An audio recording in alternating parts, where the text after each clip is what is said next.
one thing I love about your comedy, you're so good at crowd work. Is that something you've always been good at, or you kind of developed that?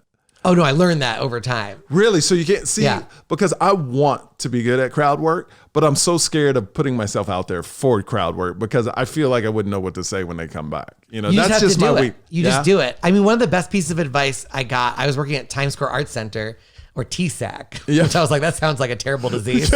Like somebody comes in the room, like, I'm so sorry you have TSAC. And I'm like, oh no. I was talking to a comic that was had been in the game a little longer, and I was asking him about advice for crowd work. And he was, number one piece of advice was, keep asking them questions. He's like, the more information you have, the more ammunition you have. He's like, and also the more you talk to them, eventually they're going to stumble. And that's when you pounce. So you keep them on questions. That was part of the tactic. And then the other thing with that crowd work is, he's like, you have the microphone, you have all the power, you're louder than them, the audience is on your side. So you have all the power, and this is your job.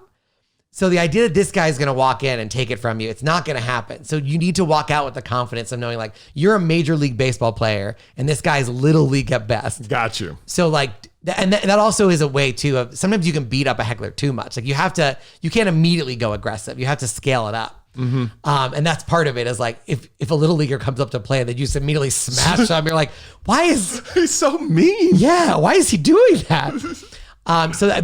Those having those things in mind really help. Like, you've been doing, this is your job. Yes. I love comedy. Like, I love just going out. I kind of mess with the audience a little bit, but I admire people like you. Like, especially when I saw you at Mad Apple. You know, I admire when a person can come out, do a couple jokes, but then just crowd work it. Like, and what that does, to be honest with you, what I love about Joe Coy can do an hour of crowd work and then do an hour set. Like, I don't ever want to do 2 hours, but on my scale, it's like, if I could do 20 minutes of crowd work, I don't have to lose material. Right. Every night, it could be a really different show, you know, and that's what's so great about it. That's why I do it. I mean, I opened for Susie Essman, and she said something that really it was really important to hear, and it was great advice, which was, if they're going to come to see you live, give them a reason to see you live. If you're just going to do the same set over and over and over again, then if they see you twice or three times and it's the exact same set,